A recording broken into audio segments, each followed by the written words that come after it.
So hi, everybody. Welcome to the first meeting of the Rulemaking Committee.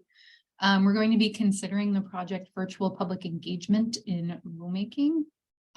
Before we get started, I am going to call a roll of the committee members.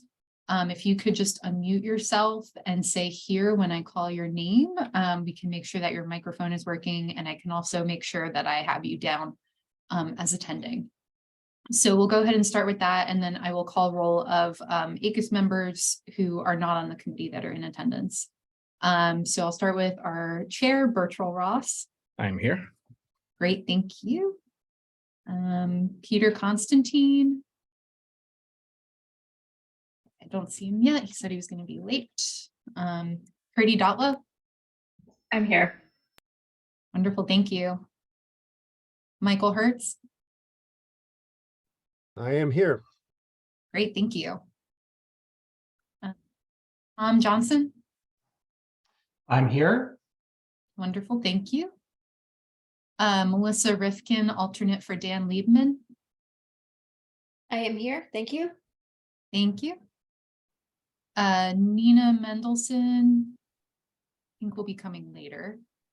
Maria Salome, alternate for Elena Ness. I'm here. Thank you. Mitchell Plave. I am here. Thank you. David Brotzker. Here. Thank you. Helen Seracio. I'm here. Great. And Noel Green will be joining after you leave as your alternate. Yes, thank you. Lon Smith. I'm here. Thank you. Kevin Stack. Here. Thank you. Elizabeth Layton, alternate for Dan Weiss. I'm here. Thank you. Great, thank you. Miriam Vincent.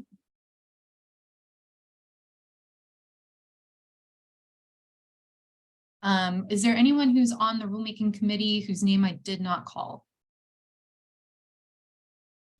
Okay, hearing none, I'm going to go to ACUS members not on the committee. Matt Weiner. I'm here. Thank you. Thank you. And Alex Zexter, Dan Cohen's alternate. I'm here. Thank you very much. Is there any ACUS member either on the committee on rulemaking or not whose name I did not call? All right, hearing none, I'm going to turn it over to Bertrell. Thank you.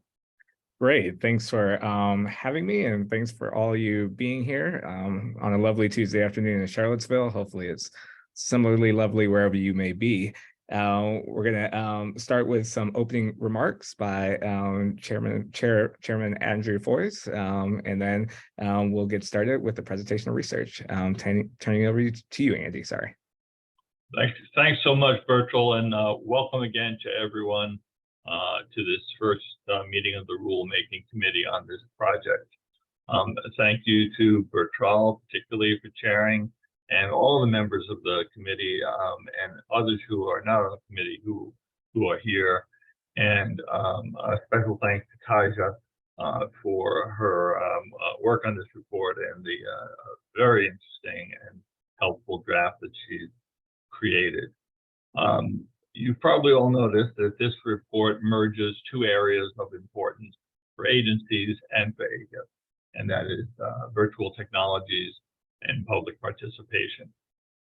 This report continues ACUS's work in these two important areas. ACUS has worked consistently on how agencies can utilize virtual technologies, such as teleconferencing, of course, to improve efficiency, participation, and quality of the final work product. Promoting and enhancing public access and participation are also goals that go to the very heart of the ACUS statutory mission. Promising technologies can improve stakeholder and public participation, particularly by traditionally underrepresented communities.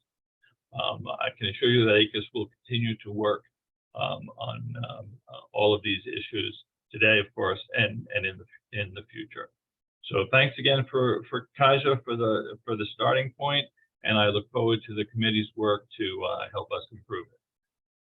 Thank you, Bertrand, and back to you.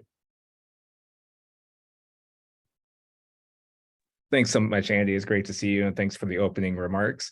And now Kaja is involved in multitasking here as a person running the committee and also the in-house researcher for the report. And so we will start with her presentation of research, and then we'll move forward with respect to looking at the recommendations in the preamble. Turning it over to you, Kaja. Thanks, Bertrand. I'm actually going to turn it back to you because you have something that you need to read. Oh, I do. Oh, you're right. I do have something I need to read. Thank you, Kaja. This is kind of like amateur hour, as it always. Oh, no, it's fine. Be. You know what happens is we spend so much time in between committee meetings that we kind of forget how to run them sometimes. Yeah, so. I know, and I totally forgot how to run them. So let me kind of pull up It's my script. 1 second, folks. Bear with me. Okay. All right. Okay, so I'm going to explain to you all the standard meeting protocols. So please note that only ACUS members, including government members, public members, senior fellows, liaison representatives, and special counsels, whether or not on the committee, and their designated alternates, have full speaking privileges. To avoid background noise, though, I'd ask that you keep your microphone on mute and either use Zoom hand raise feature or add a comment in the chat feature if you'd like to speak. I'll then call on you and you can unmute yourself. Please then remute yourself when you're done. I'd also ask that ACUS members and their designated alternates use the webcam to facilitate conversation. With respect to attendees other than ACUS members and alternatives, participation requires the unanimous consent of the committee members. Time permitting, I'll consider calling on such attendees at appropriate points, and we'll presume that committee members consent absent their raising an objection.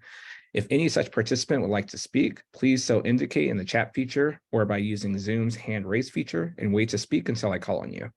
You can then unmute yourself and please remute yourself when you're done speaking. For all participants, please use the chat feature only to indicate that you'd like to speak, or for committee members and their alternates to vote when asked. Please do not hold any sidebar discussions or put substantive comments in the chat feature.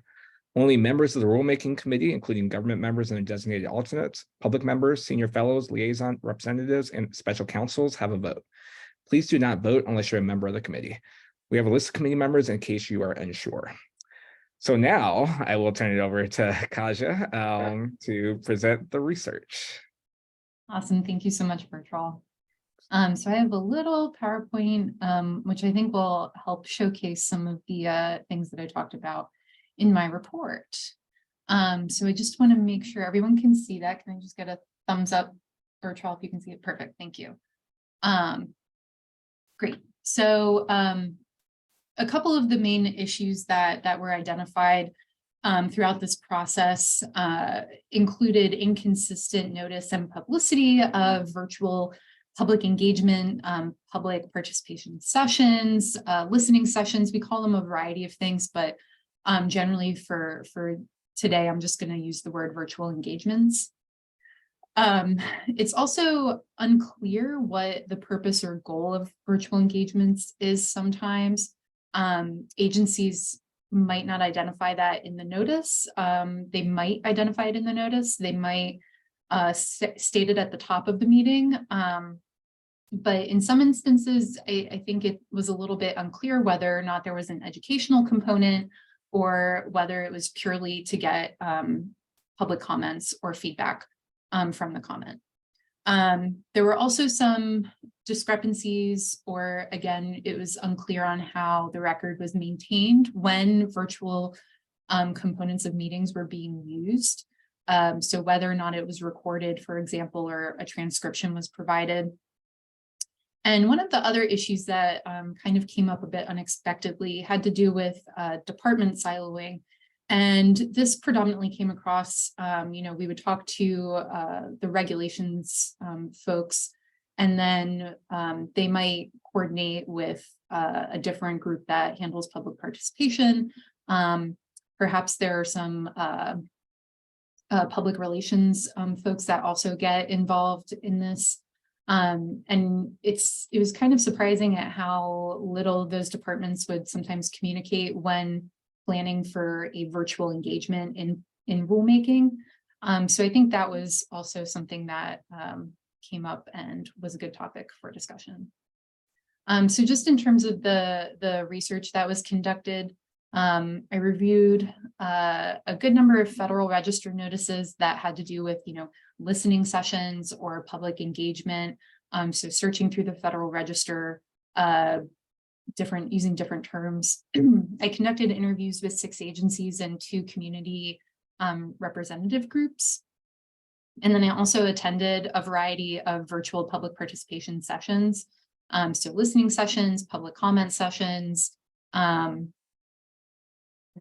like. And then, of course, just your typical academic research and previous ACUS recommendations. As Andy had mentioned, this has been a quite prolific area for ACUS, and this project builds on a lot of the previous research and recommendations that ACUS has done.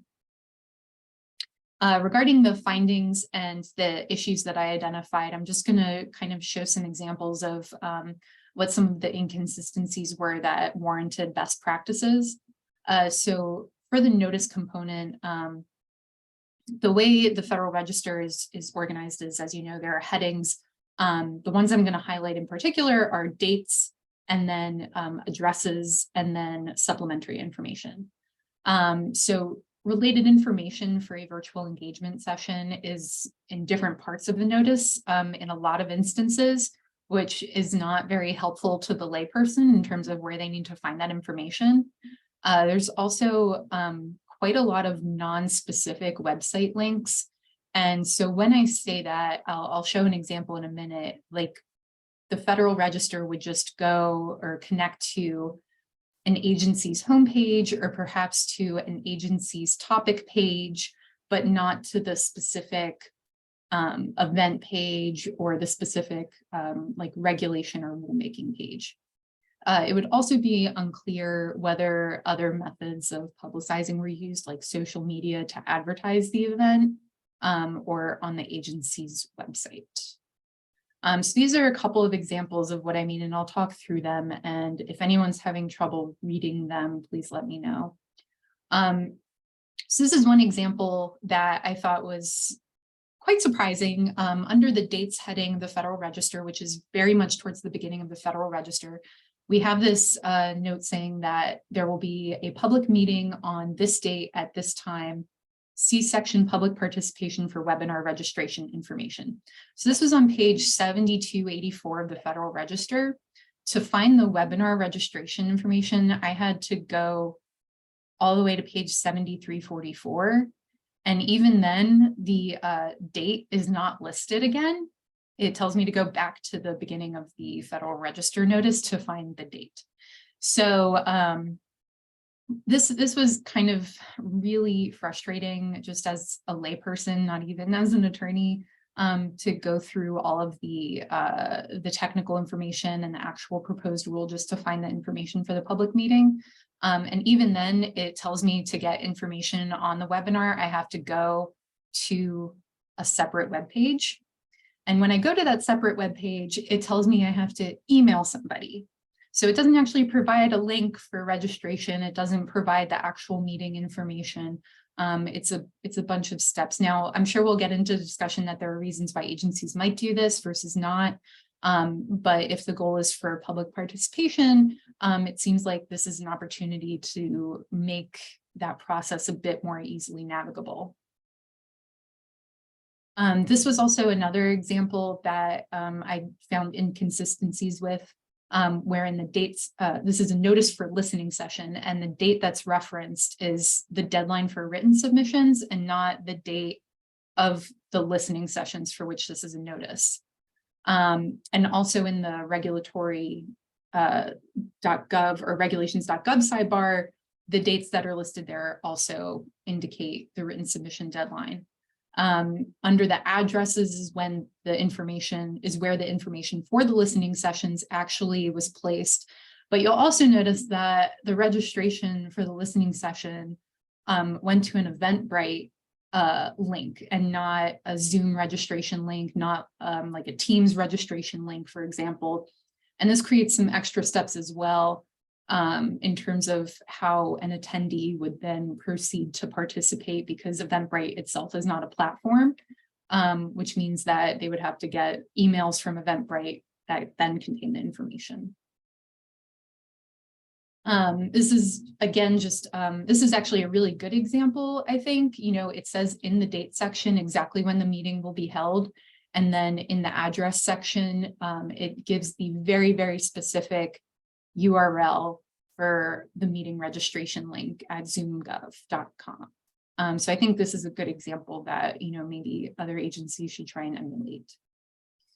As it pertains to unclear goals, I had mentioned that sometimes it was unclear when listening sessions would include an education component. As someone that's more familiar with the rulemaking process, I found this frustrating because I know how to submit comments, but I can understand it being very beneficial for people that don't know how to submit comments. So I think what this calls back to is making sure that agencies are able to identify their target audiences and structure their meetings appropriately based on the audience. In some instances, it might be better for agencies to hold a separate educational component and then have a separate listening session so that they can maximize the amount of time for public comments. Some things I think that public participants or public members were very confused about in some of the listening sessions I attended was why the agency could not answer questions or that they were surprised that it wasn't a dialogue. So I think putting that type of information as well in the Federal Register and the notice ahead of time or whatever method of publication would be helpful. The same thing with time limits. How long you'll have to speak at a meeting. I think, people prepare statements to be read and maybe they assume that they'll just be given all the time in the world. Maybe they're told they'll have 5 minutes, but then when the time comes, they actually have 2 or 3 minutes. And the last thing was deadlines for registration, which I put under goals because I think this is all front matter that happens during the event that you should communicate beforehand. So again, these are just some examples of what I found in the Federal Register. I think these are good examples of, making sure that we lay out the agenda of what's going to happen in this meeting, the topics that will be addressed in this rulemaking. Participants should be prepared to answer questions by DOE. This one is from the FDA on the right that provides very clear instructions on how participants, how long they'll have to speak and kind of what the rules of engagement, so to speak, are. This is also another example of what I had mentioned with separating the educational component. FERC has a separate page on their Office of Public Participation that explicitly describes the filing and public comment submission process. So they regularly hold workshops on this, but you can see that they also post a video on it as well for users to watch. Record maintenance, this was also something that I think was a bit unclear, was whether there would be a transcription or recording provided of the meeting, and then whether and where it would be made available. So for one example, this was the FDA was doing a tobacco hearing, and in their Federal Register, they said, please be advised that transcripts will be available at regulations.gov, and then the transcripts and recordings will be made available at fda.gov/tobacco products, which is great. I love that they're providing both, but when I go to the tobacco products homepage, my inclination was to go to like their rules and regulations page. And what happened when I did that is I found the rule that was mentioned and it would just take me back to the Federal Register. If I did actually want to see the transcripts and the recording, I actually had to go to their newsroom and then scroll all the way back to June 2022 to find their listening session. The transcripts and the videos were there, but to me, it wasn't in an intuitive place. I was just sent to the tobacco homepage and didn't really know where to go from there. Lastly, with department siloing, I think if there could be more cross collaboration between departments, it'll help with goal and purpose alignment. And it'll also help with broader and consistent outreach, and collaborative processes generally make things easier for agency staff teams. I think these are two very small examples of what I think might be a good way to emulate that. FERC posted, for example, this roundtable that was happening in March, and the Office of Public Participation then, retweeted it. So they obviously coordinated their social media presence on that particular one. Similarly, USCIS here retweeted or responded to their announcement of upcoming engagements with the actual engagement afterwards, and then also linked it to the YouTube page. And I think this is a great way to go about it, because then you have all of the information in the same place. I can also just click and go to upcoming engagements and find out more. So those are all the slides I have. Happy to answer any questions, but I also defer to Bertrand on how he wants to proceed next. Thanks so much, Kasia, and I definitely want to use your expertise throughout our meeting for sure. An incredibly important research that's extremely helpful in giving us a sense of how virtual and public engagement opportunities are publicized and how individuals are educated on the process. Thank you for the report. That is quite detailed and comprehensive, and I hope everyone had a chance to take a look at it, and the presentation. I think that you would be a great spokesperson for every agency on how to perhaps do this process the right way. So what we're going to do now is proceed through the 15 recommendations that are set forth in 4 parts. The 4 parts are virtual public engagement planning. The second part is notice. The third part is managing virtual public engagement. And the fourth part is recording and transcripts. After we get through those 15 recommendations, we'll work back through the preamble. The preamble is still in draft form. It's kind of a bullet point presentation of it. I think what will be most helpful here is to really not necessarily do the wordsmithing, but really get a sense of what might be missing, what should be added, what should be, perhaps removed from what's included thus far. So that would be perhaps the most helpful for Kasia and the rest of the committee and the staff moving forward. Okay, so I guess I'll start with the first recommendation as we move forward. Try to get everybody on the screen to get my chat button up. Sorry. Get this. Okay. And so first recommendation under virtual public engagement planning, how we'll proceed is how we normally proceed, is give you some time to read through the recommendation, and then to ask if there's any comments or feedback on the recommendation before moving on to the next. So let's start with recommendation number 1.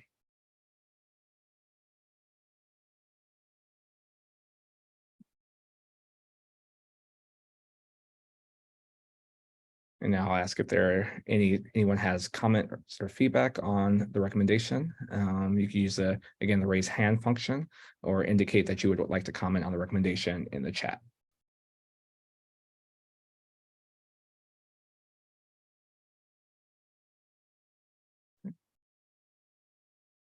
Having heard nothing, I will proceed to recommendation number 2.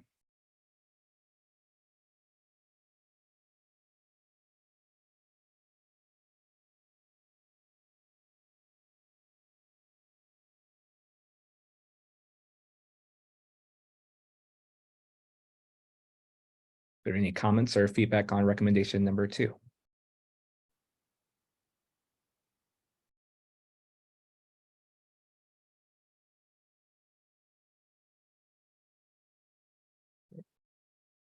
We will then proceed to recommendation number 3.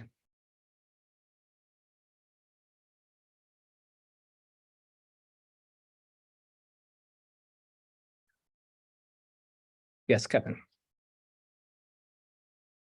Hi, Bertrand and Kasia. Thanks so much for the report. Nice to see everyone here. I don't know, I had a little bit more general comment, but I think 3 is a good place to raise it, and as good as any. Is I wonder whether, the prior recommendations talked a little bit about, ACIS encouraging agencies, when appropriate, to proactively identify possible stakeholders and let them know targeted outreach in some sense. And this recommendation, I think, is about sort of the friction points. But I wonder, this sort of planning part, I wonder whether it'd be worth being a little bit more explicit. And maybe there's a general ACUS rule, there probably is one, that we don't repeat in one recommendation, another recommendation. But it just feels like a little bit like, I think that the public engagement and rulemaking, I think, isn't that Glenn and Michael Sanambrazio's recognition? That there's a lot of great stuff in there that's really about proactive targeting.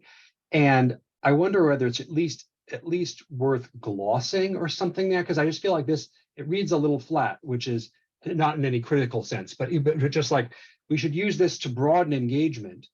And there are a lot of great suggestions about how to broaden, because like, to me, at least, one of the principal aims of this is to reach communities that wouldn't otherwise be reached. And it sort of stays, the recommendation currently stays in its lane as we're kind of clarifying and removing important friction barriers to engaging. But I wonder whether here we should say more, or maybe that's enough. I see it's gestured to in the preamble, but I thought it was worth raising that point. So I'll start with Kasia, see if she has a response. Not entirely, but I do think that that's a great point, Kevin. I will probably also defer to Jeremy. This is definitely something I think that we anticipate incorporating more explicitly in the preamble. And I think the reference to public engagement and rulemaking probably gets at it enough in terms of the recommendation. But Jeremy, do you have any insight on whether it should be more, or if we should restate, as Kevin had said, similar language from 2018-7? I think it depends how the committee wants to frame the point or how it wants to emphasize it. I mean, I think certainly, Kevin, it's a great point, and one that could be fleshed out in the preamble and say this is a recommendation that builds on earlier recommendations, including especially 2018-7, and maybe explain what 2018-7 does. But if there's a point that's worth reemphasizing in the recommendation, that certainly doesn't violate any ACUS style guide. Right. I think that I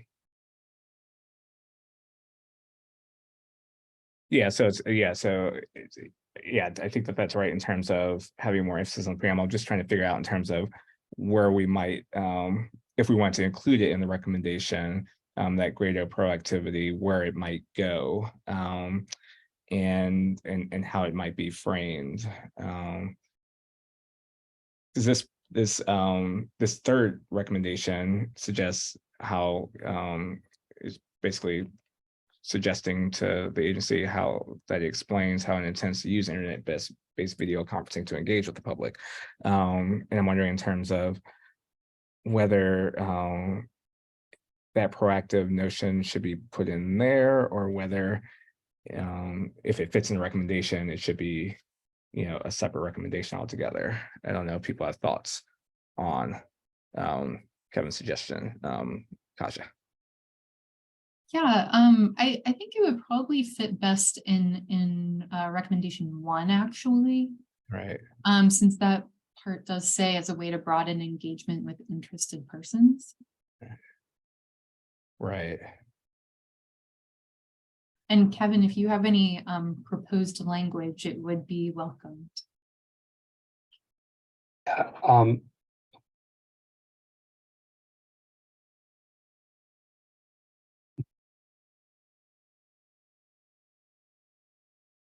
Yes, Kevin, please. I don't, but I guess maybe since we're just at are we having 2 meetings on this likely? Yes. Yeah.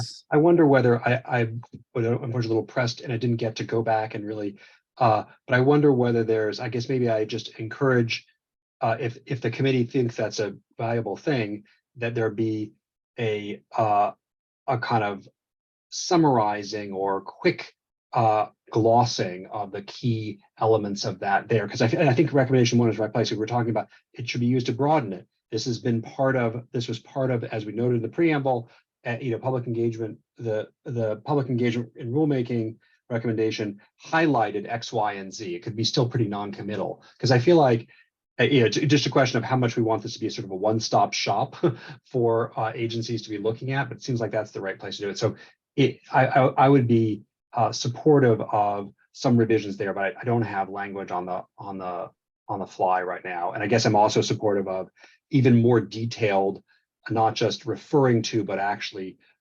description of the core targeting recommendations in the preamble. Yes, Dave Rusker. Hoping everything works. Yeah, you're good. Okay, good. So the question I have about 2 and 3 are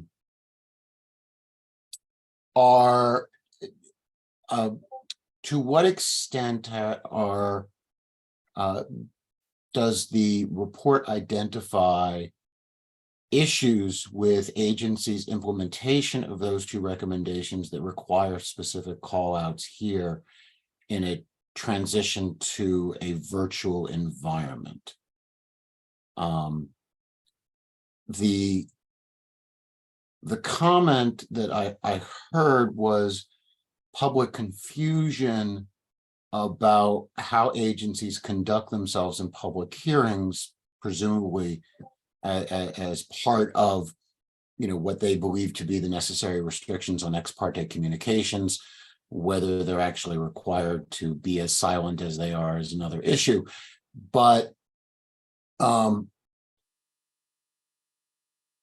the recommendation that it be updated to cover communications doesn't seem to address the issue of public understanding of limitations on ex parte communications. And similarly, given that the recommendation here is 2018 for public engagement, I'm not completely clear the extent to which there might be gaps here in the use of in the description of how public engagement would go by simply switching from, say, a telephone hearing to a video teleconference hearing. Mm-hmm. So would your suggestion, Dave, be something along the lines of?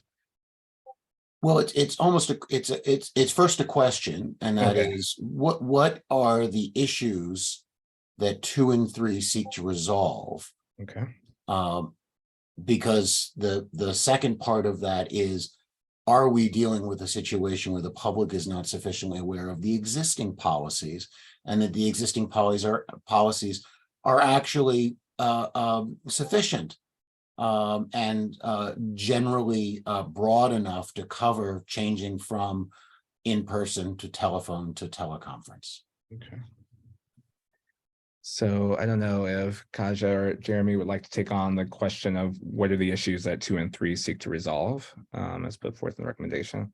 And then the second question, of course, is, what are the agency policies and how, and I don't know if these are things that are covered in prior recommendations as to what agency policies should be and how much that should be incorporated into this report. But I'm curious in terms of at least the answers to the first question, if Kaja or Jeremy have any sort of thoughts about 2 and 3.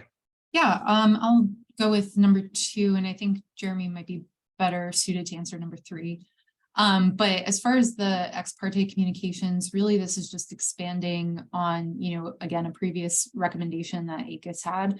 And I think it also came up probably in 1 or 2 interviews where it's just making sure that, if it's in the course of an NPRM that that agencies document their virtual meetings accordingly, which I think can be expanded to include, if they want to, they can record it or transcribe it, but it seems like the bare minimum would be providing meeting minutes or some type of summary of the meeting if it meets all of the requisite aspects. I think members of the public are aware that agencies, hold these ex parte meetings. And so that was kind of like the basis of this recommendation, was just to expand the policy and make sure that it applies to virtual meetings. If that answers your question. Yeah.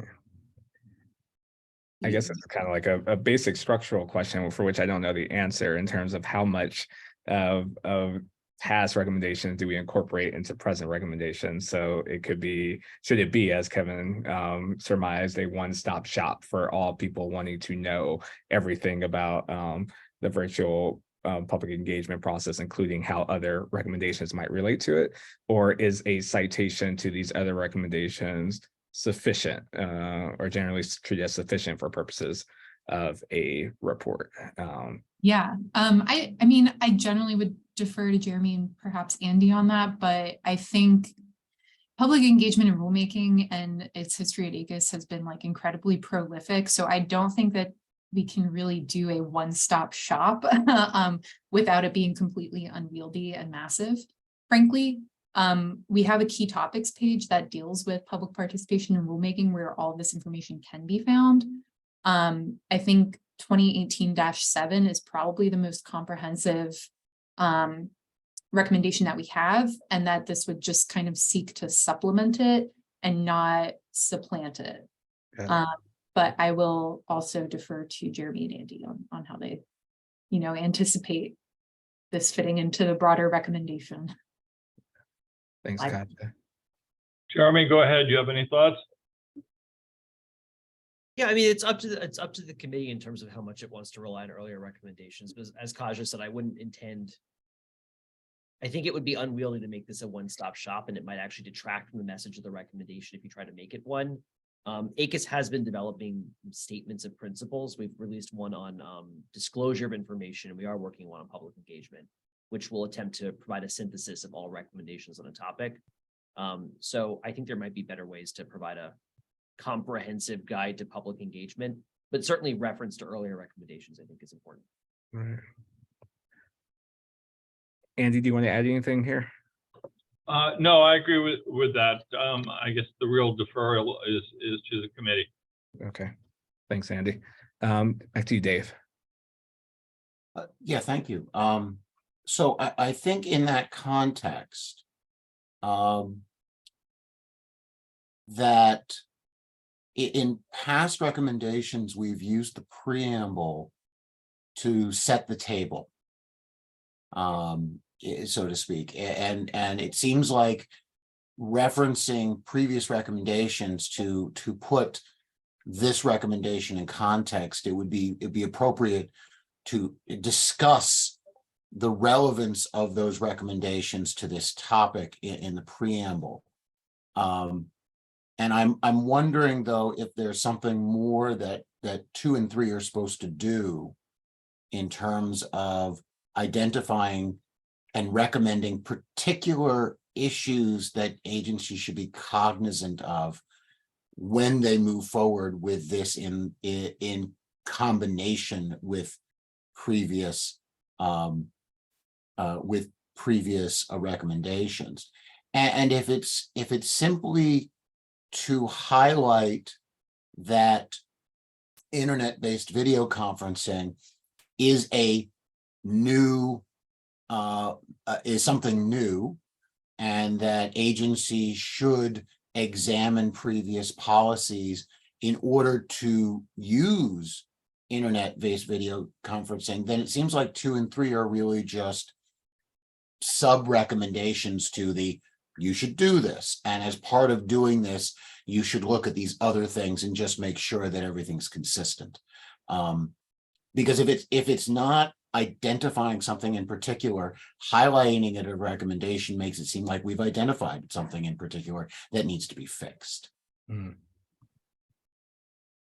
Thanks for that, Dave. I guess that's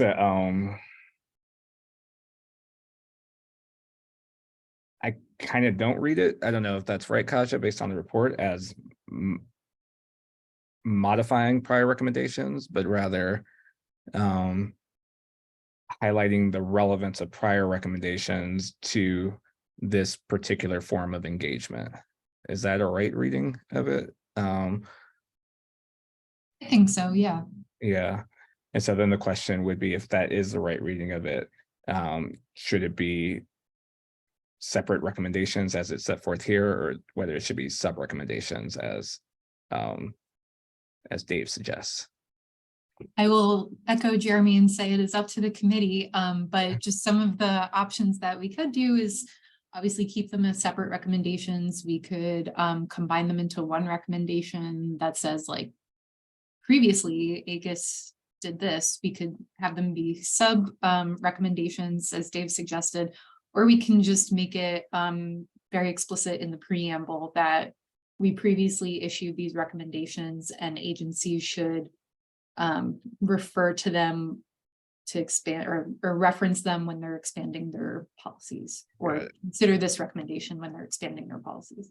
Right. And so there's kind of no wedding to those particular format of the recommendations. It was just set forth for purpose of clarity, perhaps, in Yes. terms of presenting these. Okay. Peter. Hey, good afternoon. As somebody who, more of a ham and egger who uses these recommendations when I'm doing research, I think the last point Kaja was making is helpful. Just knowing when I read these that there are other recommendations or publications I should go back to. A lot of times when I or attorneys and my staff are reading through ACUS, but we'll just make a note of that and go back. So again, as somebody who just uses these on a practical level, that would be helpful to me. So I hear sort of keeping the citations to the other recommendations, the cross references. And then I guess we'll just kind of have to think as a committee if there's any other thoughts in terms of how these recommendations are presented, whether they should be all one through three should be all one recommendation, whether 2 and 3 should be sub recommendations of one, or whether we should keep as is. I don't know if anybody has strong preferences or views on the structure. Yes, Kevin. Thanks, Bertrand. Yeah, this is not a strong preference, but just a possible idea is that if we go with the idea that number 1 would highlight a few of the particularly salient elements of the 2018 recommendation, then it seems like we probably would want to consolidate 3 with 1, or let me see, which is as part of that, each agency should explain how it intends. So you could say, or at least put it, whether it's the same recommendation or immediately follows it, because I think those are kind of coming at the same point then, which is about this is as you're using this kind of virtual engagement to broaden, and then further you should explain how you intend to use it to engage the public, and then whether that's 1 and 2, and then 3 could be the one about ex parte communications. And I also kind of agree with Peter that it's nice if there are particularly salient features, just to kind of, I feel like for the user, it requires less to have a few reminders in the context that this is something you really want to be looking at hand in hand. Even if it doesn't make sense that each recommendation is a one-stop shop, because that would be too difficult. Thank you, Kevin. Okay, so suggestion here is to kind of move 3 up to 2 and 2 down to 3. If I'm hearing things right. Or making 3 part of 1, which is how we have it here, which could also work. Any objections to this reformatting?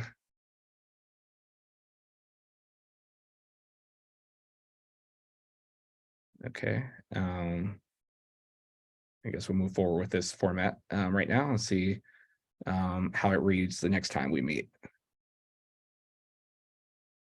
Any other thoughts on, since we're seeing these all together, other thoughts on 1 through 3 in terms of additional comments or feedback? Yes, Michael. A trivial thing that I was going to say about 2, and when you went past it, I let it sit, but now we're back to it. I would delete the phrase "are updated to," right? Just they should ensure that the policies cover. Some of them may already not require updating, and it doesn't do any work. Got it. So removing "are updated to" and previous number 2, which is, I guess it's still number 2. Any objections to that change in the language? All right, so we'll make that change. Okay. So now let's move forward to recommendation number, now it's gonna be all confusing. Recommendation number 3. Now the new number 3. Previous number 4. Yes, Michael. a couple of wording things. I mean, substantively, it seems fine. Prepare, disseminate, and publish. Maybe it's fine. I would think disseminate and publish. Neither of those are terms of art, and they kind of overlap. And maybe really what we want to just say is each should prepare and post to a publicly available website, something like that. But this sort of set of synonyms, or not quite synonyms, I tripped over. I didn't know if it was meant, I didn't know if it's meant to have a particular meaning, a word like disseminate or publish. And if it's not, if it is, I think I'd say it. And if it's not, I think I'd just say, post to a website. Okay. So suggested changes are put forth here. Let's move forward to Helen. Hi, I have hyper technical questions. Sorry. So when we say that ensure employees are trained on the guidance, is the thought that all employees in the agency are trained on this, or the employees who engage in like public outreach? Or I'm thinking of resources. So one, who do we make aware of this? And two, how are we defining training? Do you really mean a training, or do you mean people are aware of this and they know of it? One's much more resource intensive than the other. And so, trying to make sure it's kind of targeted to where it should be, noting that agencies have, lots of resource constraints, and we throw lots of training requirements on employees every year. So are we throwing another one on them, or are we really just saying we want to make sure that the people that are engaged in this know about this, so they can follow it? So I'll turn both to see if Kaja or Jeremy have responses to first Michael's suggested change in the language, whether disseminate and publish are doing any work that needs to be recognized. And then the second question from Helen as to whether we should be focusing on employees or maybe just relevant employees, or I don't know, other narrow or descriptive term, and whether they should be trained or simply made aware of how virtual meetings should be run. Yes, yes to both of you. So Michael, I think your this edit is perfectly fine. There is no term of art with the word disseminate. Disseminate and publish, I agree, was probably duplicative. So I think this is a perfectly fine rewrite. Ultimately, it's up to the committee too. And then Helen, with your concerns, I feel that. I definitely think you're spot on with those as well. I would probably go with what you had said and ensure that relevant employees or employees that are running virtual meetings, or whomever is going to be running it or coordinating it, are trained on that. And by training, I mean are aware of the guidance.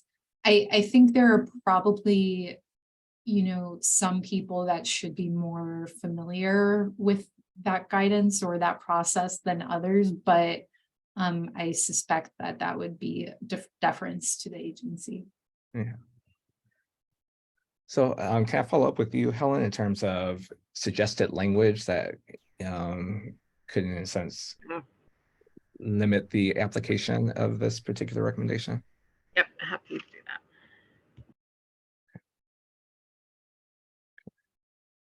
All right. Michael, is your hand up from before, or? It's actually, I have one other point. Okay, no, oh yes, Michael. The term virtual meetings, this is the one place this appears. Everywhere else, you've been very careful to say public rulemaking engagement. A virtual meeting, I mean, agencies have virtual meetings not open to the public for their employees all the time. And how it runs, I think, is sort of a little narrowing also, because you talked about planning, not just running and so on. So I would just suggest replacing how it runs virtual meetings with the conduct of virtual public engagements. Conduct.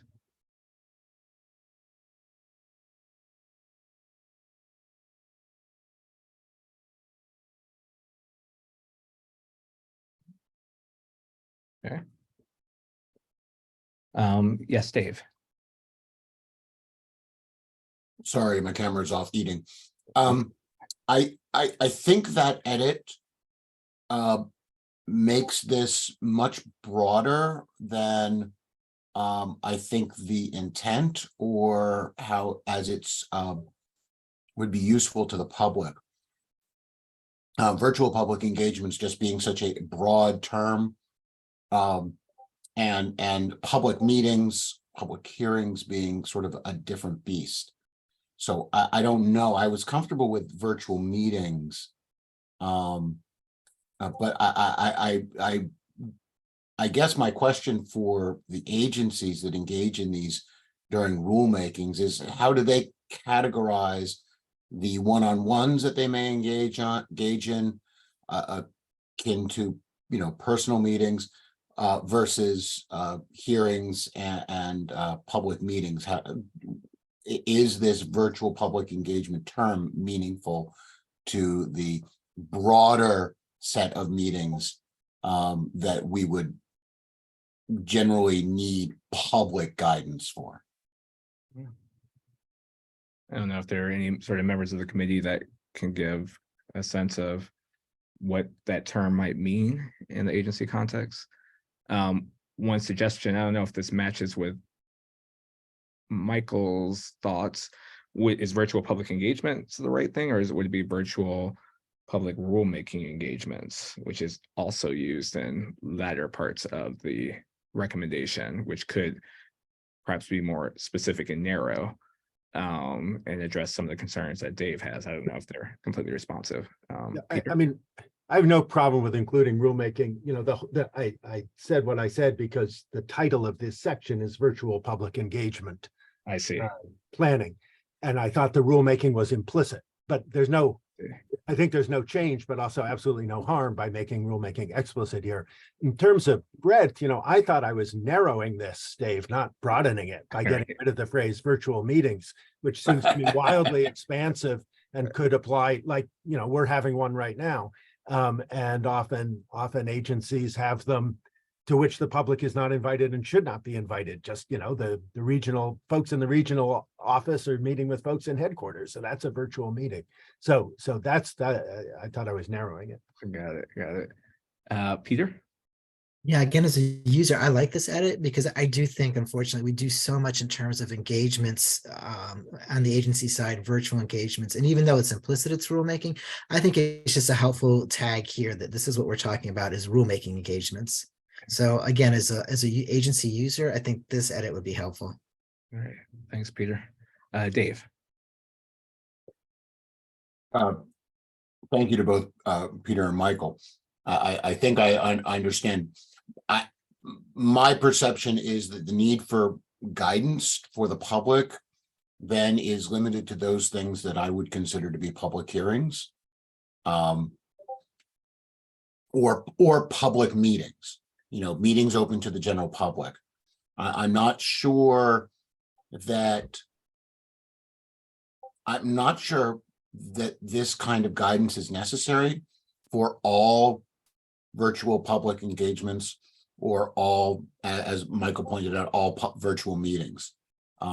It seems that the need for communication with the public is necessary here in a very small subset of meetings open to the general public. Yes, Jeremy.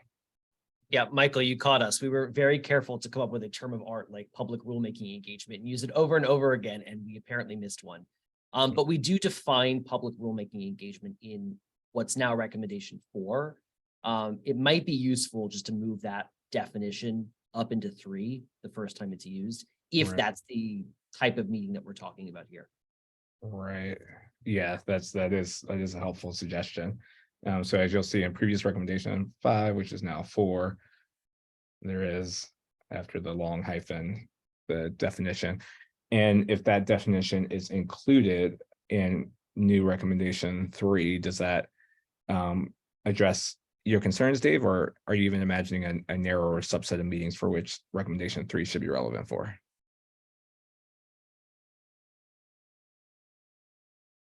I would say that a rulemaking related meeting, unless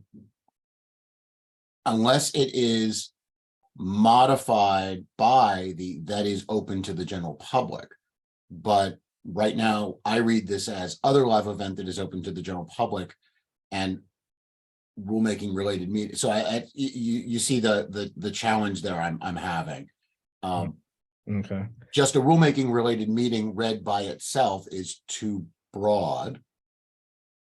A public hearing, public listening session, or other live event that's open to the general public, so if you took off the meeting word, I think that would cover what I would perceive as that to which recommendation 3 should apply. So that part that says it's open to the general public, is that only? That's for me the key. That's the key, right? And so does that, Kaja and Jeremy, does that only relate to the live event, or is it meant to cover all of the other? It is meant, rulemaking related is meant to cover all of the terms that follow. As is open to the general As public. is open That to was- general as- public. As it's open to the general public. So all these things, rule Yes. related meetings, hearing, listening sessions, or other live events are all these things are open to the public, are meetings open to the public. Yes. Okay. I guess the question is like, is that, well, I guess we'll come to recommendation 4. mean, So I guess if it's part of recommendation 3, now I guess it is part of recommendation 3. So is that clear to folks in terms of being open to the public, or is there ways in which that should be modified to address the concern that it might be construed as saying all rulemaking related meetings? So it's clear to me, but if it requires greater clarity, one could say that is a meeting, hearing, listening session, or other live event that is rulemaking related and open to the general public. Okay. Thanks, Michael. Got it. Okay.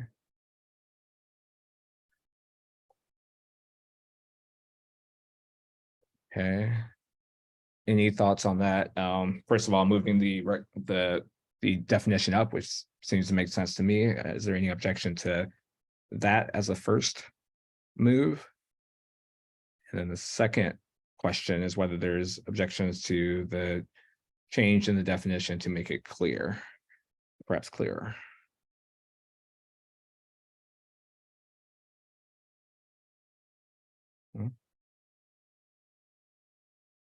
Presumably the preamble will also have this definition, right? Because this phrase is going to appear early in the preamble and will have to be defined then. Right, right. And be more fully explained there as well. Yeah. So full explanation of virtual public rulemaking engagements. A new term of art for our recommendation will be fleshed out in the preamble as well. Okay, so now we have 3 as modified. Are there any additional thoughts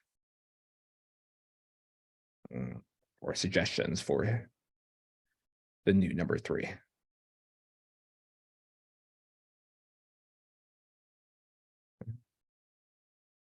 Having heard nothing or seeing no hands, let's move on to the new number 4, which was previously number 5.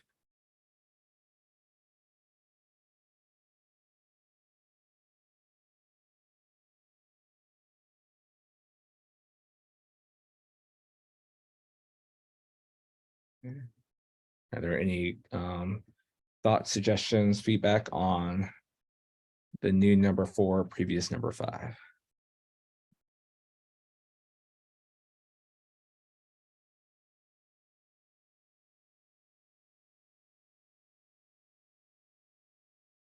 Okay, having heard nothing, let's move on to the new number 5, previous number 6.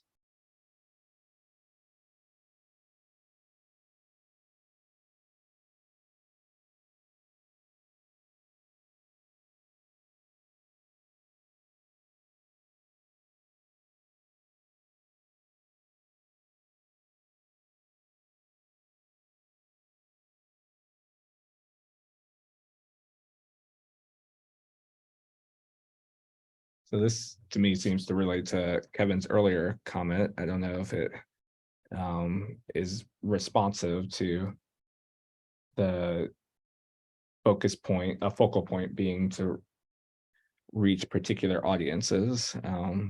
Yes, Michael. So just a stylistic thing, to say that we have to ensure that it produces effective participation. I wish there was a way we could ensure effective participation, but it feels a little, could we just change, ensure that it facilitates perhaps effective participation, something a little less Right. overreaching. Okay. So facilitate effective participation, because we cannot guarantee such production, although we would like to. I wish we could. Any thoughts or objections to that particular change? Okay.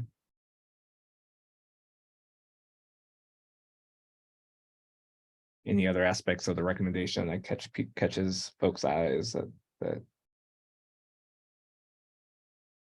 anyone anyone wants to make a comment on? Can't speak.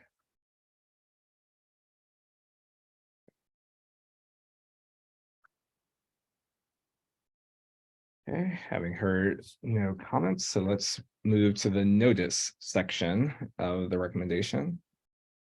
And this is recommendation number 7, which has 8 subparts, if I'm counting correctly. So we'll go through just the first subpart A, and then we'll work through each subpart one by one. So let's start with 7A. Does anybody have comments or feedback on that?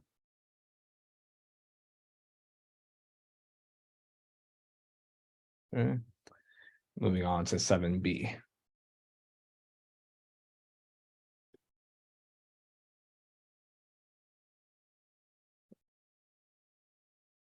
And to 7C.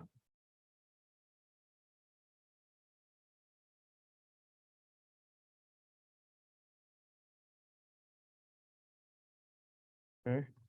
7D.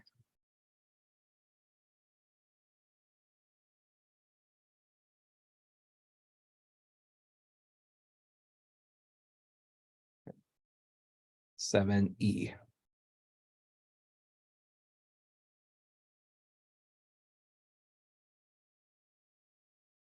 Yes, Michael. I'm sorry, I wasn't quick enough on 7D. I'm sorry, I was going too fast. No, probably. no. Should there be a link to the rulemaking docket or not? I don't know that there should, but I wonder if there should. Yeah, it seems like a logical inclusion would be that. Is there a reason for not For one, including? yeah, I could imagine, for example, someone who can't make the event but wants to submit a comment or learns Right. about it through this engagement for the first time and is neutral as between in person and a written comment or something. Yeah, no, it makes sense to me. Sarah, sort of for the for Kaj or Jeremy, is there a reason not to include such a?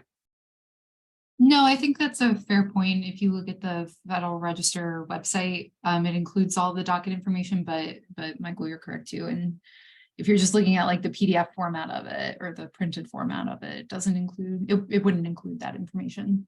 Okay. So I'll add to D rulemaking docket as another inclusion. I don't know exactly what order it should go in. Maybe next to draft rule. I don't know.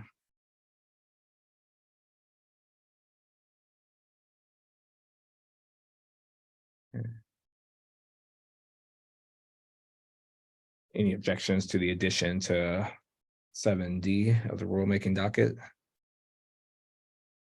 Okay. So going back through to 7E.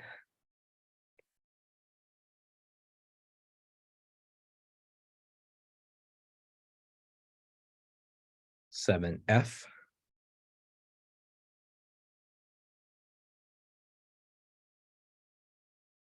Seven G.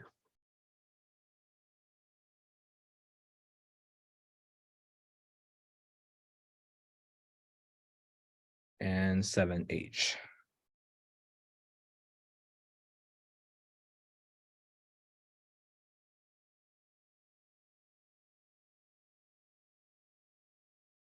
And one last chance in terms of any part of 7 that folks want to offer feedback or suggestions on.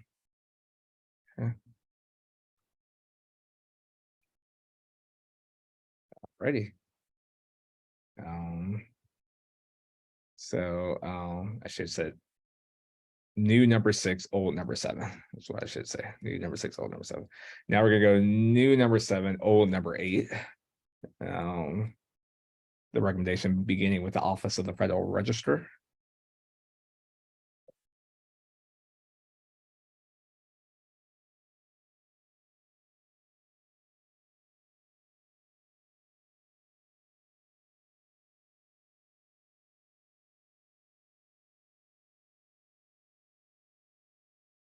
Just a small typo with recommendation on number 8 is 1, missing an M.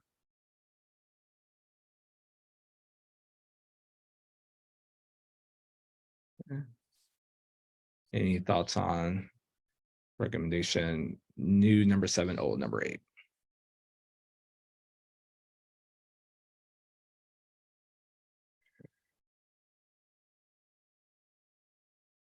I'm moving forward to new number 8, old number 9.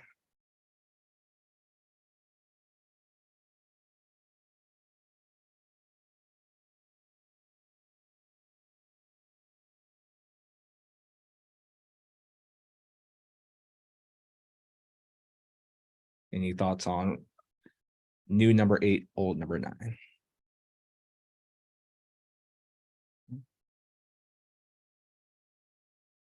So how about we move forward then to new number 9, old number 10?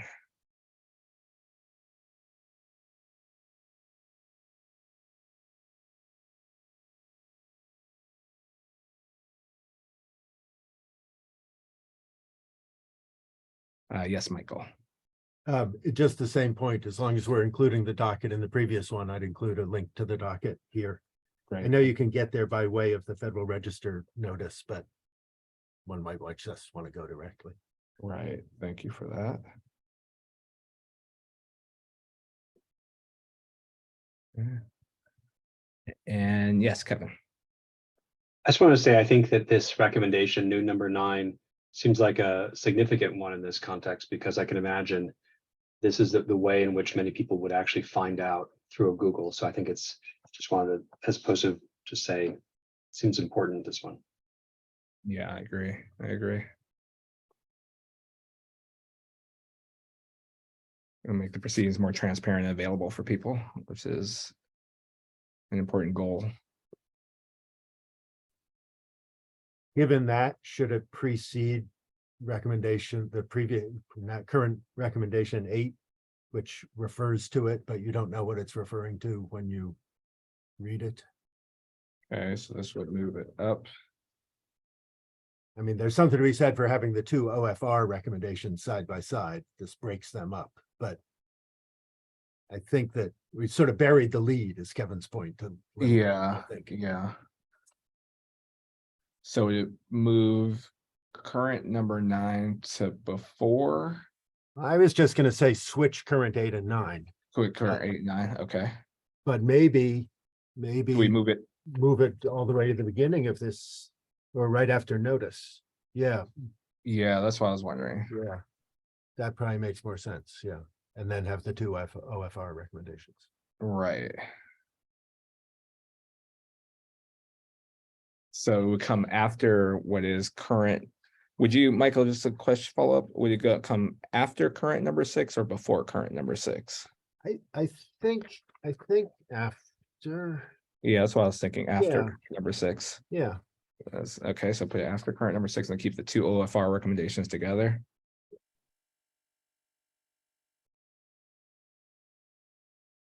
And then the second OFR recommendation could refer to the agency webpage rather than agency webpage, Got it.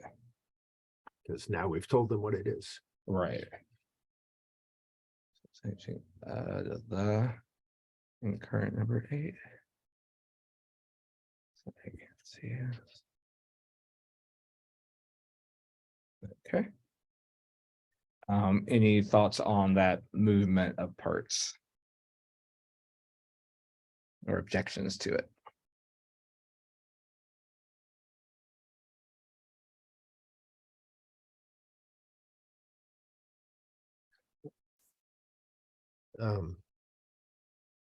Yes, Michael. So now I'm just wondering, presumably the notice should contain a link to this page. And does that overlap 6D?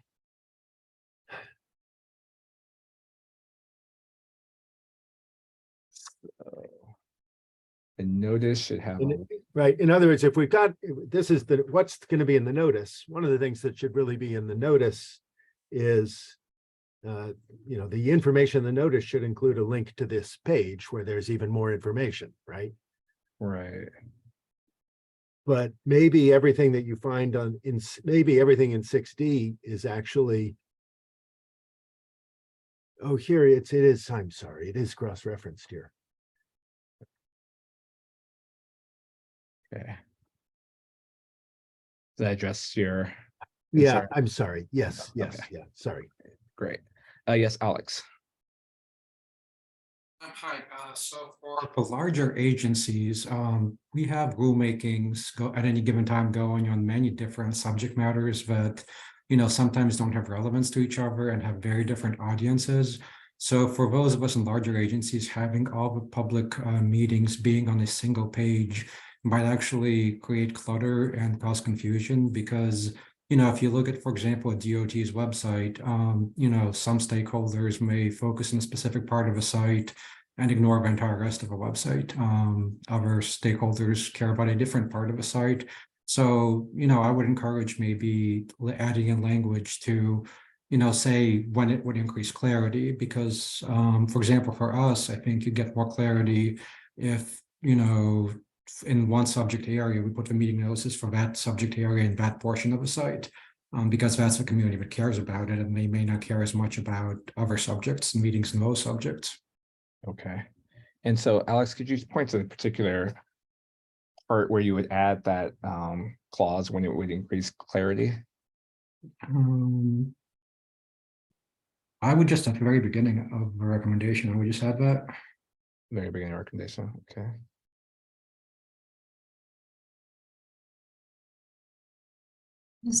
Bertrand, I'm also just going to remind you that Alex is an alternate for a member of ACUS, but he's not on the committee. Oh, okay. So that means I have to obtain unanimous consent for Alex to participate. Is that right? Just want to make sure that members on the committee are aware, Okay. and if they agree with him, that then we can move forward with that. Okay. So are there any sort of members of the committee that agree with Alex, who's not a member of the committee, inclusion into or addition or suggested edit to the recommendation? Okay. Any objections to Alex's input here? No. Okay. Okay. Would you mind just reiterating where and what? So when it would increase clarity, and let me just make sure I'm getting this right with Alex, because I'm a little confused too. This will be at the beginning of, gosh, I'm sort of moved around. Beginning of number 6 or number 7, Alex, or neither?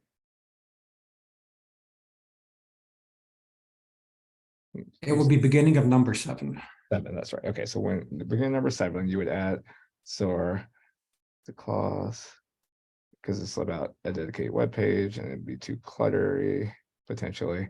So Actually, sorry, I'm looking at it again. I would do it actually after the first comma to encourage more participation in public rulemaking engagement, where it would increase clarity, the agency should. where it would increase clarity. Okay. The agency should. Thank you, Alex. Okay. Yes, Michael. So I actually have some reservations about that, and I think it's a pretty big change, because as I understood the recommendation and Kevin's endorsement and yours, Virtual, the idea was that for any given public rulemaking engagement, there would be such a dedicated web page, and that it's a useful thing. And where it would increase clarity, A, I don't know exactly what it means, and B, it opens up an opportunity to say, more trouble than it's worth on this one, we're not going to do it. If I understood, Alex, your question, the problem about multiple rulemakings, the idea is that not that there would be a single page about all rulemakings, but rather that each public engagement, each listening session would have its own page with details exclusively about that particular event. And so the fact that there are multiple ones, I don't know that is really confusing, as long as they're separate pages. So the idea would be concern, right? My idea would be to set it. I think it's okay. Yeah. I mean, I think that as, we could make it clear, maybe, and just say, the agency should create a dedicated web page for each such engagement. For each such engagement, okay. Right, just to make clear that this isn't supposed to be a cluttered thing with multiple Right. rulemakings all in one place. Okay. But I'm I can be convinced otherwise, but I don't quite see the problem, and this does seem like a sort of a big gap you're creating potentially. Okay. Yes, Maria. Hi. So more of like a clarification on this, and to kind of address the issue that was raised as far as like where it would increase clarity, because Coast Guard has like a similar issue where, I'm speaking, this is purely very limited by my experience with the Coast Guard. So we're a component of DHS, and DHS has its own kind of general rulemaking website, but their rulemaking projects are separate from our rulemaking projects. So I think my question is more of, how exactly are you like envisioning, and like what would this be? What would the user end experience of this be? So are we envisioning that a member of the public would go to a Coast Guard website, there would be a rulemaking page, and then the rulemaking page would then have like rulemaking 1, 2, 3, 4, and then every like rulemaking 1 is just that one project, and it would have those meetings. I'm just trying to like understand just like on a practical level of what you think would be best, because the couple of issues that I think Alex kind of raised that I could also see being with us is like, our different units are handling different projects. And so we would have to try to, either funnel something to like the Office of Public Affairs, or you would have to create something centralized, because every unit has their own kind of like sub web page within the bigger Coast Guard environment. So I don't know if it's just like an organizational issue, or if it may be like you just want to clarify that of kind of like what would be the practical experience of this, because as it reads right now, it just says you're just trying to encourage the public rulemaking engagement, and you would create a dedicated web page. But is this something that you're trying to link, or is like how are you envisioning people accessing this, just like from like a practical, like I'm a member of the public and I'm trying to reach this? Because I think that might help address some of those concerns that other organizations that are larger and might have several rulemakings. And I don't even think we've like talked about like joint rulemaking projects in this too. So just kind of like those are the kinds of thoughts that I had, and I just wanted to see what was the intent of this kind of dedicated web page. Thank you. Thank you, Maria. I guess I'll start by turning it over to Kaja or Jeremy if they have any thoughts in terms of what the intent was behind the dedicated webpage and recommendation that's currently number 7. Yeah. So I think the intent behind this was obviously to have a central location on the website, where they would have information that they would have in the Federal Register, so that people that are able to see the Federal Register can navigate it, can then also find that information on the website, but also for folks who are not as familiar with the Federal Register, are able to access it through the website as well.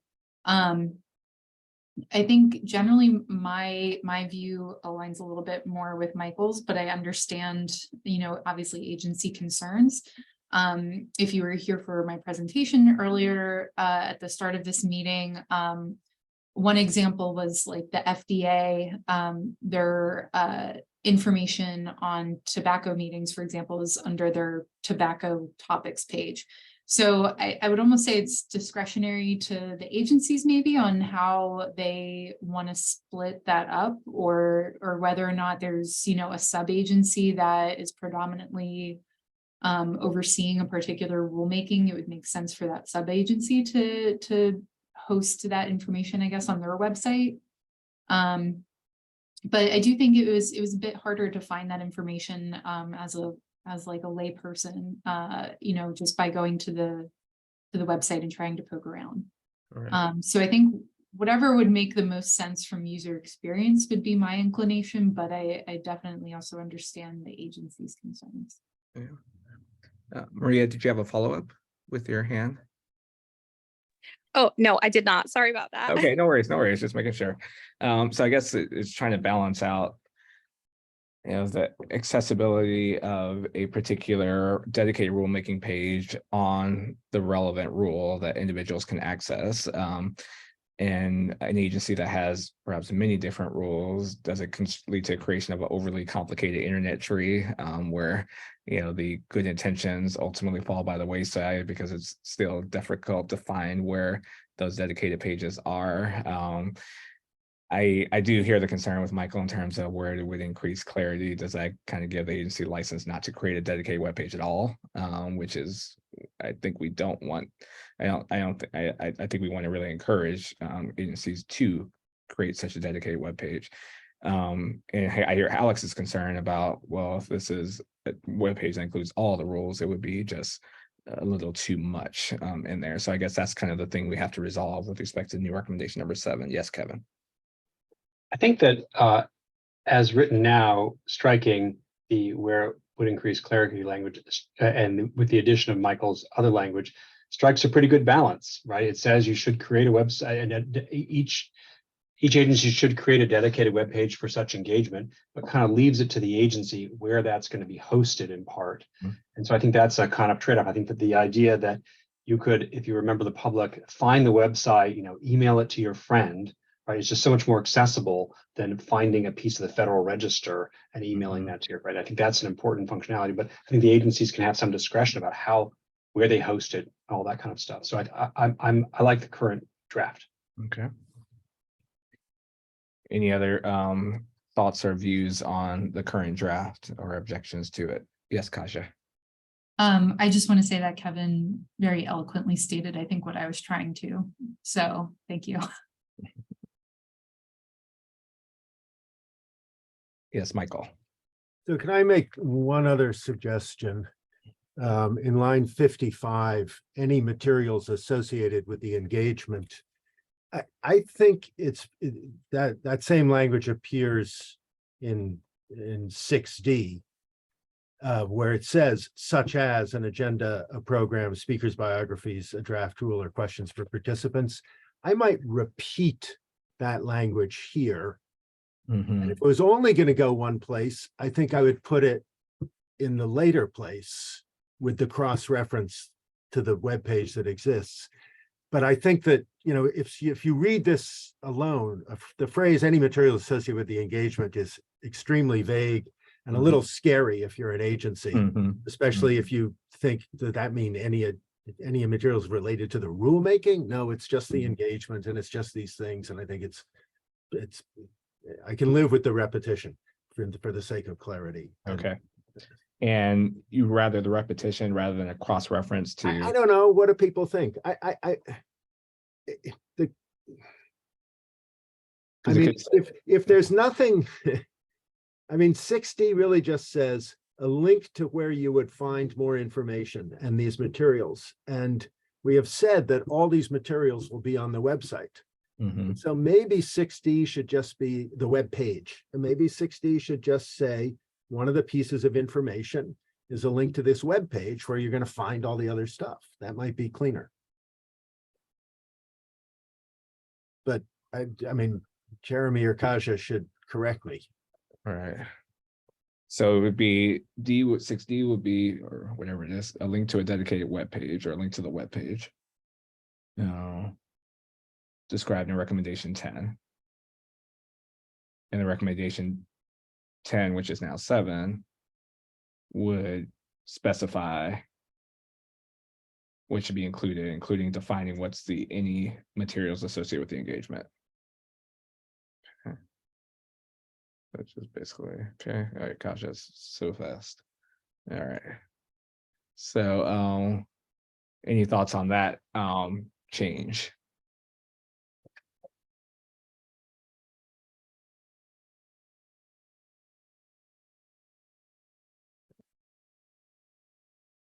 It actually makes life a little easier for the agency if you assume they're proceeding in good faith and going to create these web pages, because then they only have to do one thing rather than sort of thinking about creating these links in the notice and then somehow separately having the web, separately having the web page.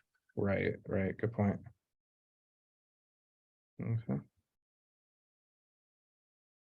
All right, there's a lot going on here, but we're supposedly through the notice section, but I want to kind of give folks a minute or two to work back through the notice section to make sure, the revised notice section, to make sure that things are appropriately changed. And the main change was, of course, moving the last section 10 up to or previous 9 to 7. And the changes to 7 and then 8 and 9 are pretty much the same. And I want to give you guys a choice as to whether you want to take a break or power through. If anybody wants to take a break, we'll take a break. All right. You guys are warriors. I like it. All right, so let's move on to the next section on managing virtual public engagement.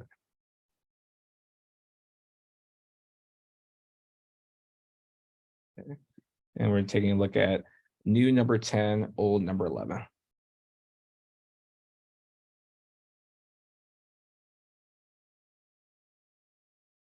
Yes, Michael.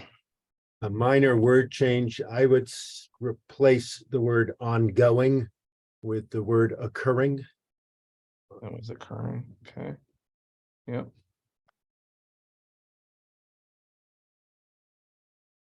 Okay. Any objection to that word change?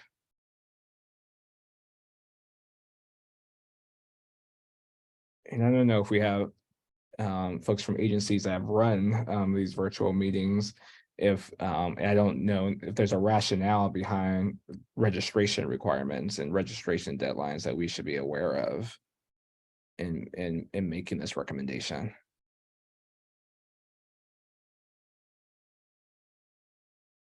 Yes, Alex. I would say it's for IT purposes. For DOT, a lot of times when we request a virtual meeting, we have to let IT know how many attendees there will be, or at least give a rough ballpark. So IT research wise, there may be a difference between 10 attendees versus a couple thousand attendees, and that's why we ask for that information. Okay. So given that information about why, yes, Helen. I'd also say it's important for if you need to have a reasonable accommodation. So if you need to know for interpreters or other accommodations you need to know for people, having a registration cutoff time gives you the time to then prepare for those accommodations that you're making too. Right. Yeah. So yes, Kaja. I think Helen makes a good point. I think probably for me though, that accessibility requests could probably be explicitly stated to no more than 3 days before the meeting. But in terms of registration, I feel like that should be an ongoing thing. The other, I think, point that came up during some of the interviews was like agenda setting for the actual meeting and wanting to know similarly the number of attendees so that the agency could more accurately plan their agenda, give speaking limits, like if they know they're going to have, 100 people or maybe 50 people that want to speak, then they'll, give them a 2-minute time limit instead of a 3-minute time limit or something. Got it. And so are we worried that removing all deadlines would take away the opportunity for agencies to plan in that way with respect to time limits? I can imagine sort of accommodating the reasonable accommodation concerns with, a recommendation to the agency that they, in setting a deadline for accommodations, they set it as close to the date as is feasible for them to be responsive to the accommodation. But then the planning, that doesn't necessarily respond to the planning concern with respect to registration deadlines. Yes, Jeremy? So I think one thing we dealt with in drafting this, sometimes struggled with, is a distinction between those who are merely observing a meeting and those who are actually participating, such as by speaking actively. And there might be a registration requirement for speaking, but for 10, where it's merely observing, I mean, I think frankly, a live stream could probably accommodate that. Just a website people would go to watch it. If they didn't pre-register, they could at least watch a live stream, even if they couldn't speak, for example. Okay. So that Yeah. I think is what Tim was getting at, Kaja. Yeah. Kaja, did you have your hand up still? Okay. So should a problem person accessible?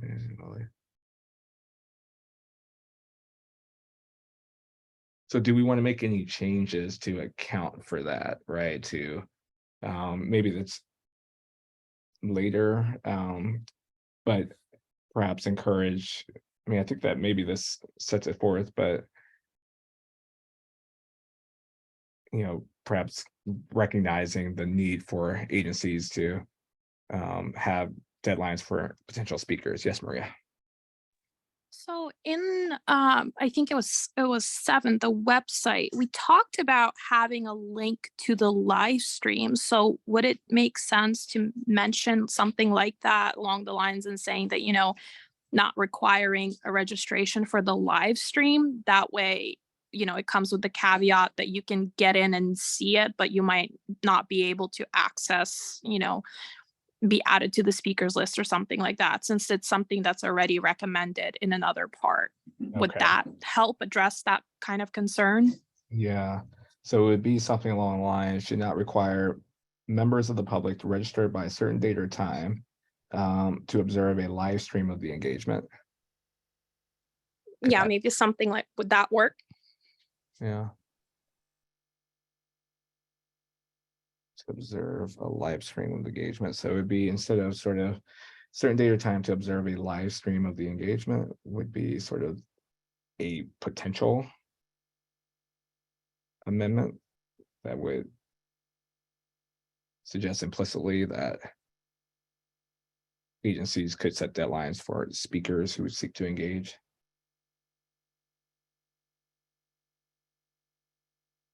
What do folks think about that change? Yes, Kevin. I don't know, and maybe those on the agency side can speak to this. Should we throw in a when feasible in here? I just don't know about how setting up these things. Are these easy to set up where live streams you can join anytime? Or is it worth doing? Or is otherwise I have no objection. Yeah, when you're talking technology, Kevin, you lost me. Yes, Maria. I hate to be the one to say it, but I think it just depends, because obviously some agencies get a lot more attendees in their meetings than others. So it's one of those, I think when feasible might be a good way to sort of address that discrepancy in the number and like the interest the public has in meetings.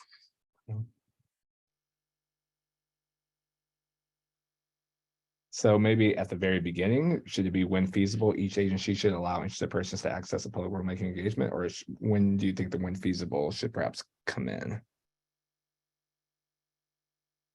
Or how do folks feel about that part of the, including when feasible at that part of the recommendation?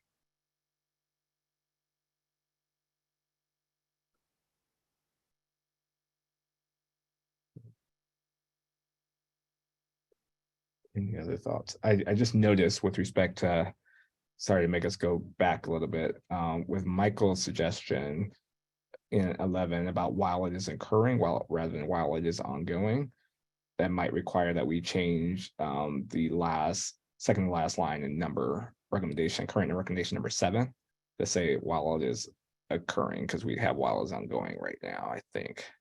Or did we change that already?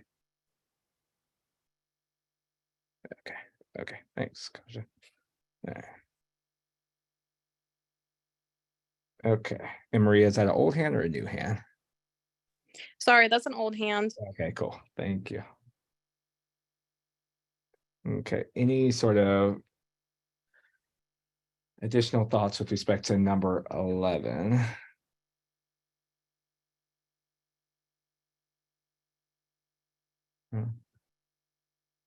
Yes, Michael.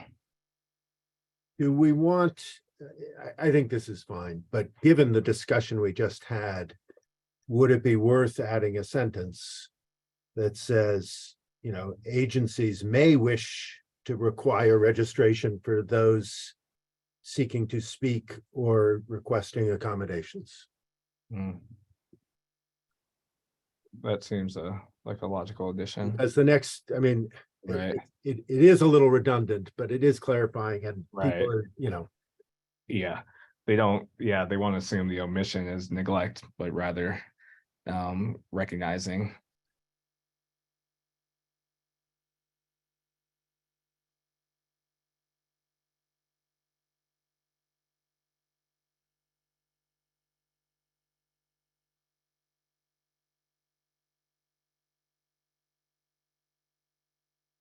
We have 2 wishes. Is it too wishful?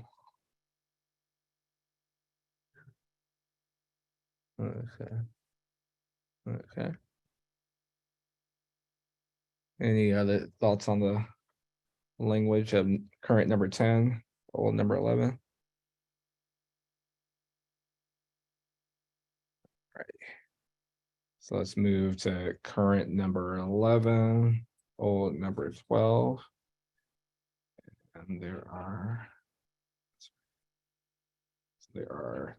6 parts for these, so let's just do 3 at a time here. I think we can do it. All right, so we'll go with 12A through C first.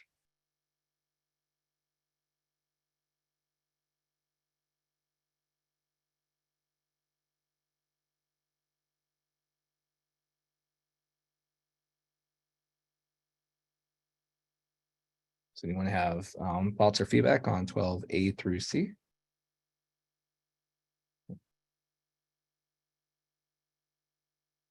All right, so let's move forward to 12D through F.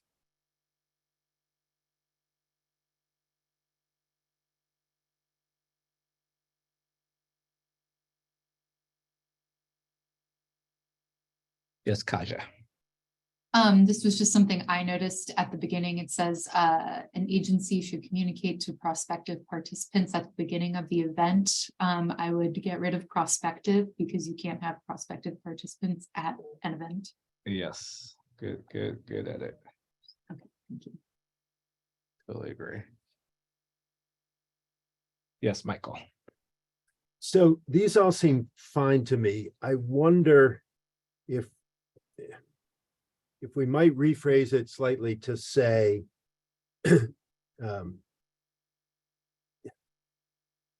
this list may actually not be exclusive. I mean, there may be other things that they should say or want to say at the beginning of an event, either that we haven't thought of or that in a particular setting makes sense. And this shouldn't be read to preclude saying additional things. Not that I understand it's not a statute and so on, but maybe the way to do this is to say that the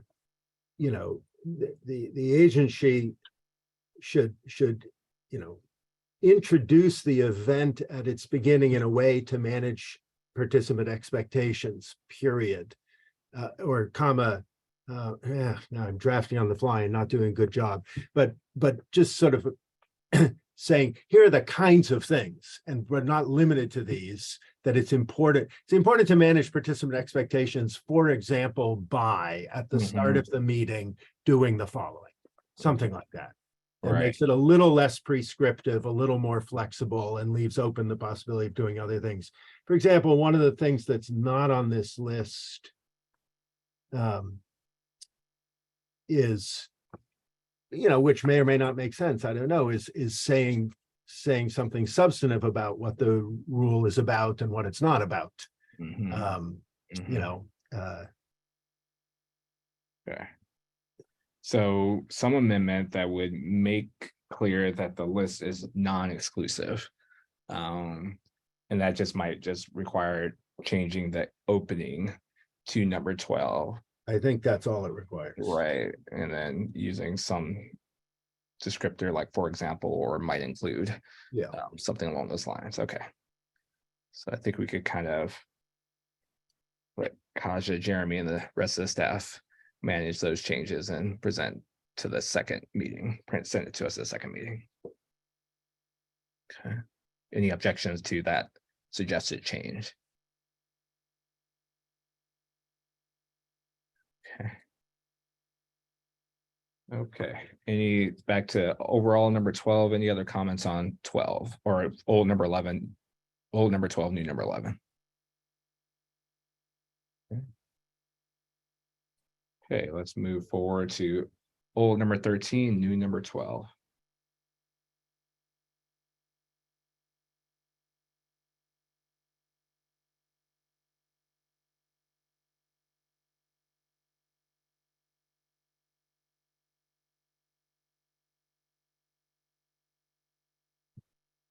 Any thoughts or feedback on old number 13, new number 12?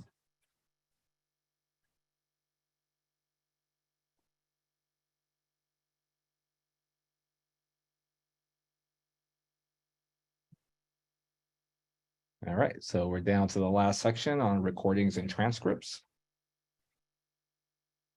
And we'll start with old number 14, new number 13.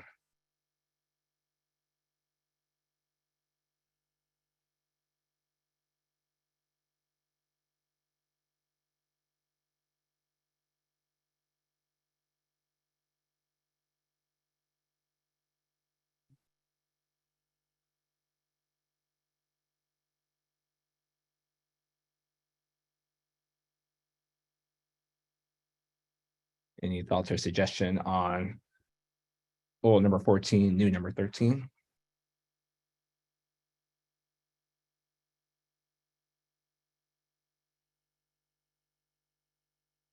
And last but not least, old number 15, new number 14.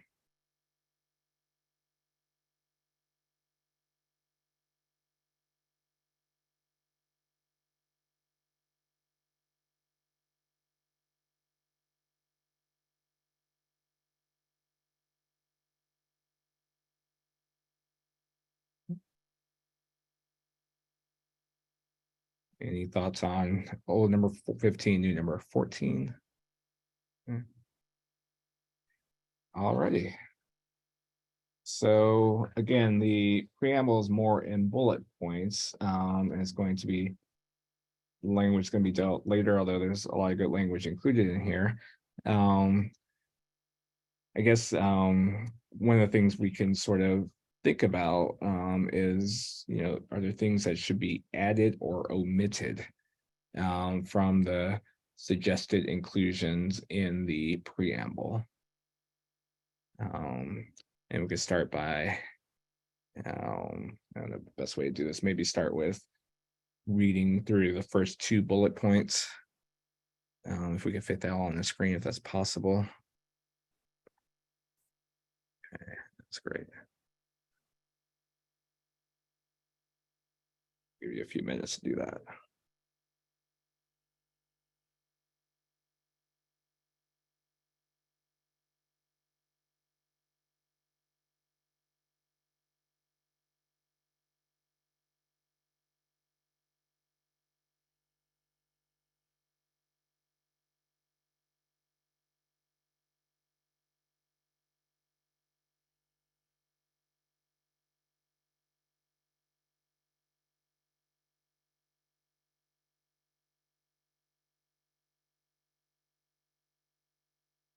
So we've had already said earlier that at the very least, incorporating into the preamble, some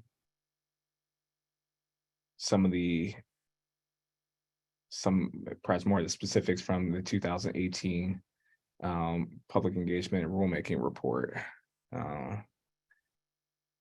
Could be something that we want to add, that's focusing on sort of targeting for inclusion those communities are typically excluded or do not participate in rulemaking processes. Are there other things that people want to add or exclude? The final bullet point's about best practices, so we could treat that separately. This is more about other. So yes, Michael, then Kevin. The last sentence of the first bullet point Mhm. seems to me deserves a lot more than a sentence. I mean, I realize everything's going to be expanded, but I'm thinking back to Andy's opening remarks about this whole thing being at the confluence of two different big ACUS issues, one rulemaking participation and the other, doing things online in general, including all the adjudication stuff ACUS has done. And so I'm surprised that, anyways, I just think I'm not going to try and write it now, but I think that sort of approach would make a lot of sense in the preamble, and that and this, that could be built up actually quite a bit. Right, that's a perfect type of comment, and of course we'll do that sort of wordsmithing and re-engagement when we get to the second meeting, but sort of the main point being expanding that last sentence. Kevin. Yeah, thanks. I was a little confused by the first sentence of bullet point 1. So just as a little, maybe, just a thought, when the drafting continues, I think you could fairly delete it and then jump in. I know this is all to be expanded and everything, but there seems like a lot in there. Their efforts don't fit squarely within the scope of notice and comment rulemaking, I guess, as required by the APA or something. I don't know, but there's just a lot in there. So that's just a light suggestion as you're thinking about it. Okay, so think about sort of the form and function of that first sentence and whether it needs to be included. That'd be a fair description. Okay.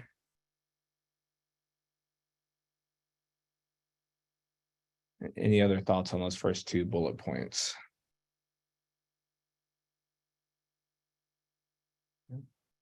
So we'll move to the last bullet point.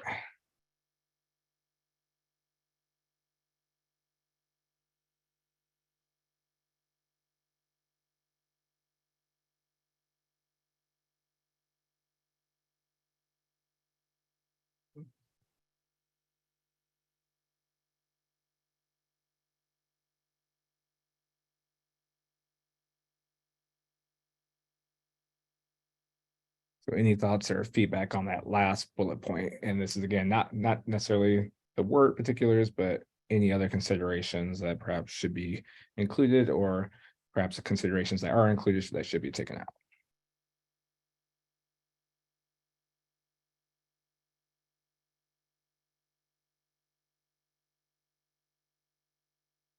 Yes, Michael. Sorry to talk so much, and this No, will be no, the it's last great. thing I say. It's very helpful. I think it's worth saying one of the things this project doesn't do and shouldn't do is say anything about when more than written comments are appropriate. And say, when does an agency take up the APA option to do something in person? This is only about once it's decided it wants to do that, how should it do it? And I think it would be worth saying that explicitly in the preamble. Got it. Okay. So we're not recommending that the agency do this thing, but that if they have already decided to do it, this is the way that they should do it, or what they should add to the participatory component.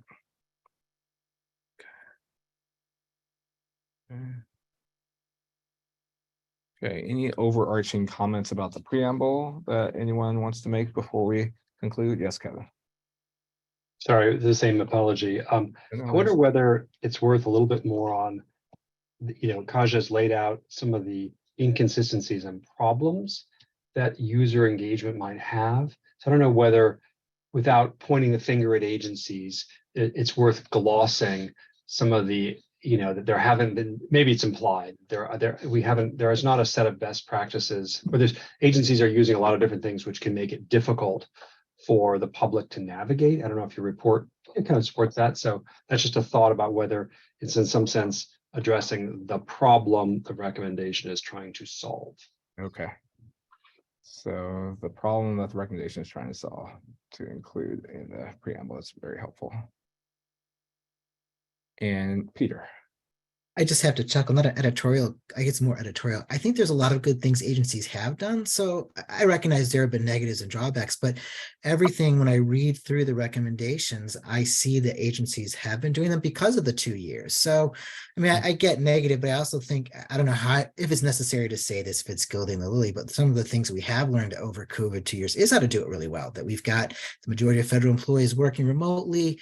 It's funny talking about live streaming. When I saw that, I was sort of like, agencies do that all the time. So I understand we're highlighting problems, but I think maybe we recognize there are problems, but agencies over the last 2 years have developed some best practice, which is reflected here. So again, just something to think of. It's not a huge issue, but just a different perspective. Thanks for humoring me. No, I think that's an important point. I think that there has been quite important developments over the past few years. And so, maybe sort of, I'll let sort of Kaja and Jeremy kind of take the first, get their sort of ideas in terms of how to include that, but I think it would be valuable to include in some way. Okay. Any other thoughts? Shall we go back to the recommendations one by one? No, I'm kidding. No, it was great seeing you guys. I think that will conclude our meeting for today. Our plan for the next meeting is to meet on Tuesday, April 25th from 2 to 5 p.m. And at that point, we'll have the second draft of the report, which will include a formal preamble and changes to the recommendation that we have put forth here and other edits that the staff seeks to put forth. And we'll go through the process of reviewing those recommendations and the preamble at that meeting. If there are no other further thoughts or questions or anything that Andy or Kaja or Jeremy wants to add? I just want to say thank you for everyone's thoughtful and helpful contributions. I think we're making good improvements. Yeah, I want to second that. Thanks, and thanks for engaging on this important project. And I know that you all have, your time is very valuable, so I appreciate you all participating in the way that you have. So without further ado, I will look forward to seeing you all in about 3 weeks. Take good care. Bye-bye, everybody. Bye.